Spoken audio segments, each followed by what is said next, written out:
Let's get to the play-in game, the 9-10 matchup between the Hornets and the Hawks.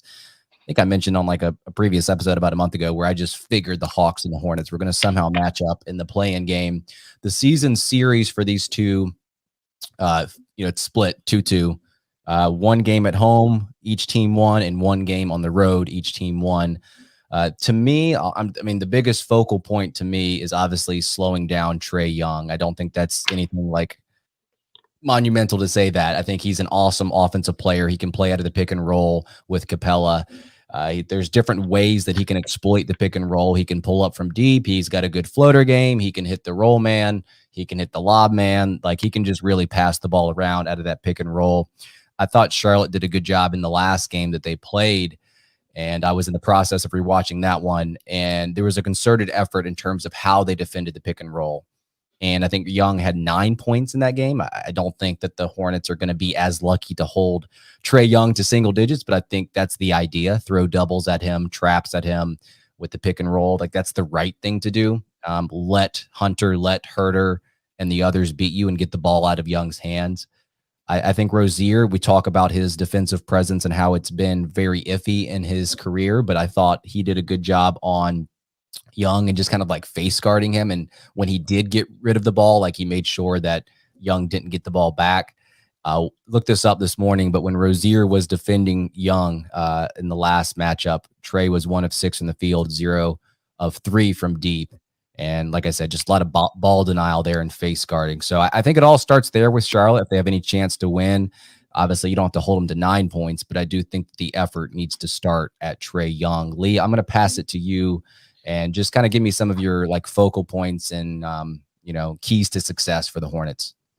Yeah, well, regardless of kind of like the geographical rivalry and division rivalry and all that stuff, which is fun and cool. And like the fact that the Hawks and the Hornets are both kind of like young, exciting teams, theoretically both kind of on uptrends, even though you could kind of categorize Atlanta as a bit of a disappointing season based on what they did last year. From a team profile standpoint, it's really interesting because Atlanta is a bit better offensively. The Hornets are a bit better defensively, but they're both top 10 offenses and they're both bottom 10 defenses. So stylistically, there's a lot in similarities there.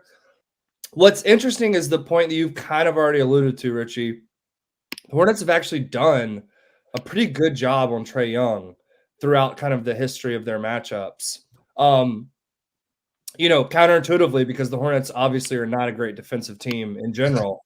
But Borrego and his staff have made it obviously a massive focal point, and they've kind of tried to take the ball out of Trae Young's hand as much as they can, and when he gives it up, not letting him give it back. So they're going to continue to do that. And the last kind of like major point I was going to make, overview point before we dive a little deeper, was besides DeAndre Hunter, it doesn't feel like the Hawks have a ton of personnel for Miles Bridges. And Hunter's a really good defender and he matches up well. But other than that, like, it really feels like this is a game where Miles Bridges could do some major damage, and I would love to see it. Yeah, I think that's a great call. There have been times this season when Gallinari ended up on Miles Bridges, and it's like that should be, like Miles should eat all day. If that's the matchup you get. I think Collins is a guy that Atlanta can credibly throw at Bridges, but if you're getting more of the PJ and Miles at the 2 forward spots, well then how does Atlanta handle those matchups? Who knows? Maybe we'll see. Maybe a Kongu has a role somehow. The sort of like big picture stuff that I wanted to touch on. Couple things. One, at the top of the list, it's Trae Young. And that's such a no-duh thing. But this is the number 2 offense in basketball. They lead the league in corner 3-point percentage. I think they're shooting just under 43% on corner threes. My guess is that's because Trae Young sets up a lot of wide open corner threes out of the pick and roll. And with Trae, I think you got to mix it up. I don't think you can show him the same thing every single time. You definitely can't play drop, but Charlotte doesn't really play drop that well, or It's not. I don't think it's something they would be willing to try in a one game, win or go home matchup. But Trey kills drop, and Charlotte doesn't have the point of attack defenders to make that work. So cross that one off the list. So you can trap, which they've done a lot of trapping out of the pick and roll recently. We've seen LaMelo do a really nice job, like on the backside of some of those actions, intercept when teams get those 4-on-3 and they try to center the ball. The point guard tries to center the ball. LaMelo's gotten pretty darn good at. I mean, he gambles on these, but LaMelo's gotten to be pretty special at breaking on that middle outlet pass. You know what I mean, and creating turnovers there. So you're certainly going to see the zone. Like, that's definitely going to be a part of the recipe too. That's a little risky against Atlanta just because a guy like Clint Capella can get on the glass and really give Charlotte problems. It feels like he does that all the time. But I think you're going to need to trap. I think you're going to need to show zone. I think you got to show early help. I think you've got to be able to switch, especially on lineups where if they get to any PJ at center, and that's something that they did against Atlanta plenty in the regular season. Atlanta can take Capella off the court in those situations to play Collins at the 5, or they can play Congo at the 5. So they've got some pieces that they can move stuff around and get a little more mobile and a little spacier to go at the Hornets. So, that's tough. They've got pretty good offensive personnel. But just my thought would be on Trey, you got to show him different stuff every single time. And you got to get the ball out of his hands. And I'd rather have Hunter, Bogdanovich, Collins. I'd rather have those guys chew you up than have Trey burn the building down. Other big picture thing would be Charlotte attacking Atlanta's drop defense, whether it's Capella, whether it's Collins. Can LaMelo hit his floaters? Can LaMelo hit his runners? Is Isaiah Thomas, who's I think like kind of in the rotation, kind of not in the rotation. Yeah. Is he a guy that if things get sticky in half court, can you use him to get in there and give you a little bit of shot making, or maybe it's Rozier. Charlotte is starting to run a lot of pick and roll through Bridges and through PJ as ball handlers in actions where they're using a guard to set the screen, not Mason Plumlee or not Montrezl Harrell. So, can you get to some of those inverted pick and roll looks with whomever Trae Young is guarding? Like, I would do that. I would spam the hell out of that. Like, if it's Cody Martin, if it's Jalen McDaniels, whomever it is, like that guy, take whomever Trae is doing and make him guard 1 million ball screens in this game. You got to just like, he's the guy. Like he's so obvious the head of the snake there. It's like not even really close. But I think Charlotte being able to punish that drop in a couple of different ways is big. And then like along the same lines of like making Trae a target, or is I would say like, yes, this is where you miss Gordon Hayward. He can really help you out here.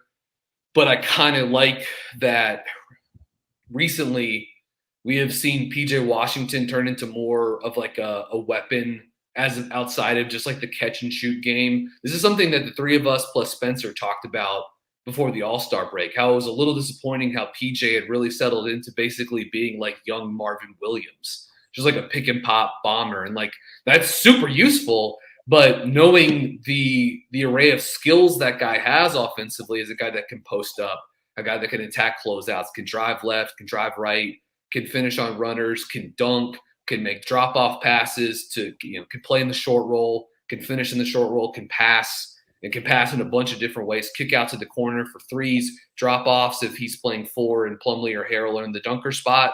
So I do think it's kind of like, I just think in this case, like when Charlotte's in their base lineup, they haven't gotten into the bench yet. I'll be curious to see who Trae Young guards when Charlotte starts the game. I think that's interesting. And then, I would just say like Miles and PJ just like go at it, like have big effing games, man. I think those guys are just so key in this regard. And I would also say like specifically about Rozier, Charlotte does a lot of good stuff to get him looks coming off screens for catch and shoot threes. It's sort of like one of the principles, one of the main components of Charlotte's offense. They do really well with some of that stuff against drop, like using the center screener to have that guy screen and set a pin down for Rozier, right? Or set a flare for Rozier. And so when Capella's dropped into the paint and Rozier curls off that pin down, there's no natural help defender. So I think that's another area. That's another like pressure point for Charlotte to throw at Atlanta's defense. So again, make Trey guard. Have LaMelo's got to have a big game in the pick and roll. Bridges and PJ aggressive as matchup beaters when those guys get mismatches and cross matches. And then Terry Rozier having a big day as a movement guy and someone that can maybe get clean looks, especially when you're able to use Plumlee or Harrell versus Capella as off-ball screeners. That was the next point that I was going to bring up about attacking Trae Young on switches. I think that's a question that Borrego has to be asking himself is, can they try to force some switches with Trae Young as a defender? And, you focus on him when the Hornets are on defense, but you've also got to focus on him when the Hornets have the ball. They do not have Hayward, like we mentioned prior, but to Lee's point, to Brian's point, Miles Bridges has an opportunity to have a big game Wednesday night if he can handle the ball and then use LaMelo as a screener or use whoever is guarding or whoever Trae Young is guarding as that screener, and it's going to put him in a tough position, especially if they can set a very good screen. I do want to mention one player that I think, not that if he has a bad game that the Hornets automatically lose, but I feel like if Mason Plumlee has a good game against the Hawks, like this is the one player that I want to like denote as a key player for the Hornets on Wednesday, he's going to be asked to do a lot in this game. And there's certain aspects of this matchup that he needs to get right. Number one, he's got to be aggressive on those pick and roll traps.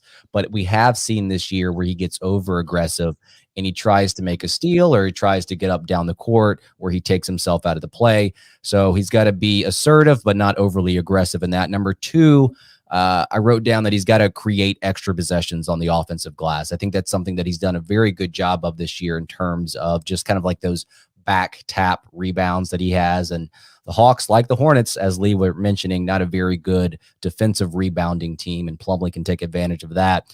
And then lastly for Plumlee, number three, on the opposite end of the boards, he's got to keep Capella off the offensive glass. I know. Good luck, Mason. Yeah, well, I know Capella's going to get his. I know Capella's going to get his, but Mason has shown to me that he can be physical down there.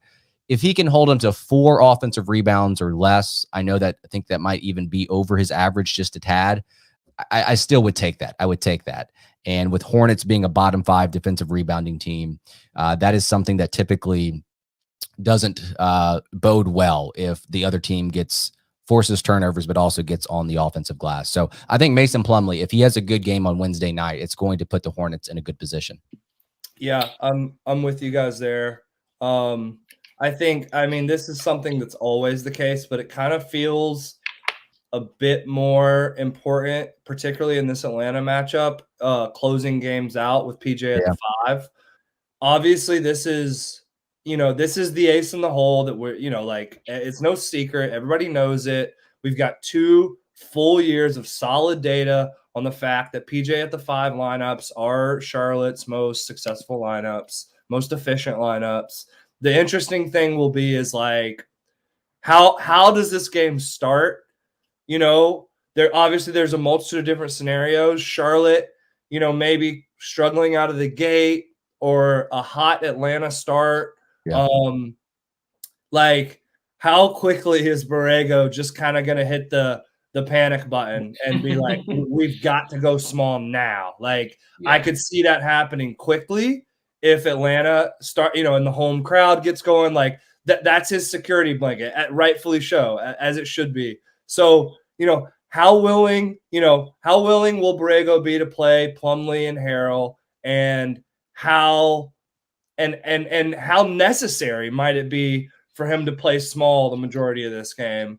Again, that brings issues too, but like, there have been Hawks matchups where the Hornets have played small and the Hornets have kind of frustrated Trae Young, as we've talked about previously. And it felt like the only way the Hawks could score was a Capella putback.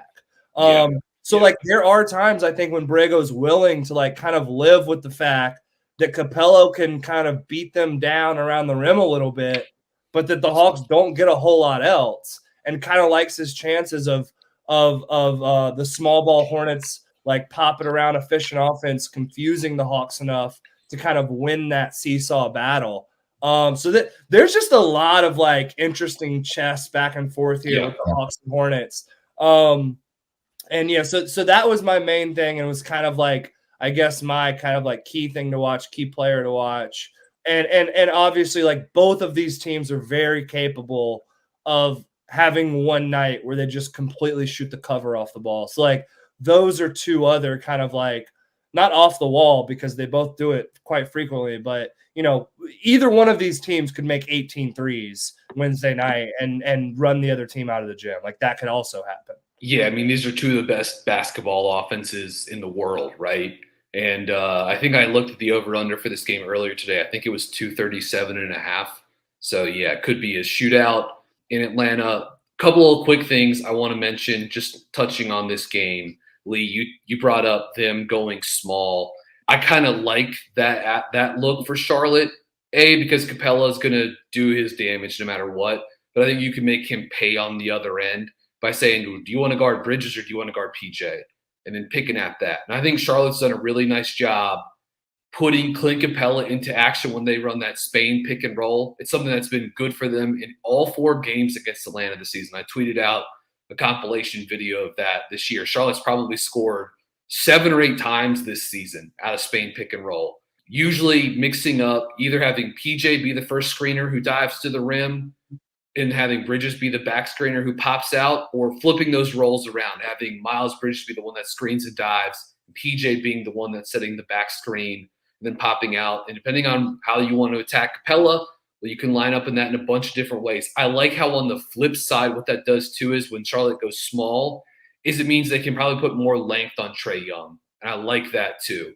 Where all of a sudden when you go small, you're probably bringing in Cody Martin, or you're bringing in Jalen McDaniels. And so you're bringing in one of your better defenders.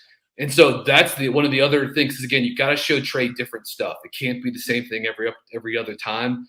And look, he's great. Like, every team wants to throw size at Trae Young. He's still going to carve him up. But I love the thought of being able to throw Jalen McDaniels and Cody Martin. I know Cody's not like a great point of attack defender. I kind of like Jalen at the point of attack, but if you have Jalen McDaniels, you can switch around behind the play more, right? You can scramble, switch out easily with PJ and Miles. And again, just gives you a little bit more length at the point of attack to throw on Trae, makes those passing windows a little bit tighter. So I kind of like that component of it. 2 other things I would just say very quickly here about Trae. One, another thing Charlotte had good success with against Atlanta this season, outside of the Spain pick and roll action, was one of the things that the Hornets do a lot of is they do those 5-out Chicago actions, right? Where they throw the ball to PJ or Mason or Montrez or Bridges in the middle of the court, and then they run a pin down screen for a guy in the corner into a dribble handoff.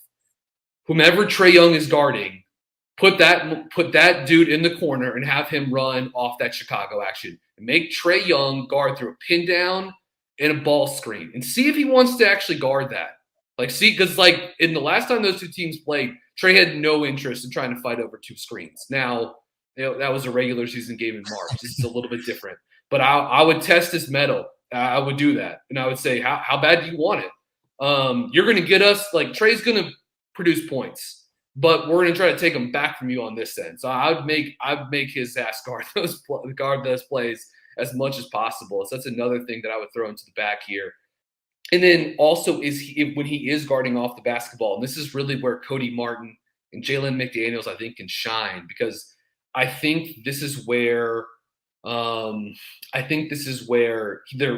will try to stash Trae. They'll try to put him on Cody, or they'll try to put him on Jalen. Random cuts away from the basketball. Trae's going to ball watch, and then so when the action is tied up in the slot and you're in the weak side corner, cut into the paint. Random cuts. Cody got a great basket the last time these 2 teams played, where Charlotte ran Spain. The middle of the court was tied up. Then all of a sudden the lane cleared and Cody just darted in from the corner and got a bucket because Trae was a step and a half behind him. So random cuts is another way to get at Trae Young. And then lastly, Richie, I think Richie, you said this earlier, but it's a great point. I just want to reinforce it one last time. Is if and when Trae does get off the basketball for Atlanta and it doesn't directly turn into a shot for the Hawks, like deny the basketball. Yeah. Don't let him get it back. You got, because all of a sudden then you can really again, the number 2 offense in the NBA, but you can short circuit them. And look, Bogdanovich is good, and Hunter can play with the basketball. Like they got, Herter can give you some secondary creations. They've got guys, but it's like you live with that. And Trae is not Steph Curry off the ball. Like he doesn't really want to. Yes. He doesn't want to move like that off the ball. Exactly. So those were my those were like kind of like my final X and O's thoughts on Hawks Hornets. All right, let's get to our predictions. But before that, I just want to mention this real quickly. Brian, you and I were texting about this, why the 7-8 seed has not only a home court advantage, but they also have an extra day's rest. I tweeted this out the other day about why that is. Like, I'm not advocating for the 9-10 seed to have a rest advantage. If the Hornets were to make it to the next step in the play-in, they would be down 1 days of rest. They'll also be playing on the road. Only thing I was proposing for all 4 play-in games, 2 of them be East on one night, 2 of them be the West on one night. So both teams are at the same rest advantage / disadvantage. So here's how I'm going to pose this prediction. It's either a Hawks win by 6 or more, or a Hornets win by 6 or more, or if you want to make it a close game, we'll call it 5 or less. So tell me who wins, and then tell me if it's 5 or more. I'm sorry, 6 or more, or 5 or less. Lee, why don't you go first on this one here? Okay. All right. So BG's pulling out his calculator real quick. Yeah. Yeah. Honestly, got that TI-83, baby. So you guys, I think at this point you probably know I'm somewhat of an eternal optimist. You are. I'm gonna go Hornets 5 or less. This feels like to me like it's a down to the wire. Eric Collins losing his ever loving mind, like late Rozier heroics, and Charlotte comes out of there. I'm not going to give an exact score, but I'll just say 5 or less, but like really, really close game. Charlotte wins. Yeah, I like that. I'll go close game. Charlotte 5 or less too. Again, nail biter. State Farm Arena rocking. Let's go. And LaMelo versus Trae Young. These 2 like young dynamic East Coast guards going at one another. I like it. Well, I'll have to be the pessimist here. I'm gonna say Hawks by 6 or more, but I don't think it's necessarily going to be a blowout. I think it's going to be a close game throughout, very unlike last year's playing against the Pacers. Yeah. I just think that maybe like some free throw shooting and some like dagger 3-pointers might put the Hawks ahead. So I will just go with the pessimist view. And then if the Hornets do win, I will be, surprised. Hedging his emotions. I like it. Yeah.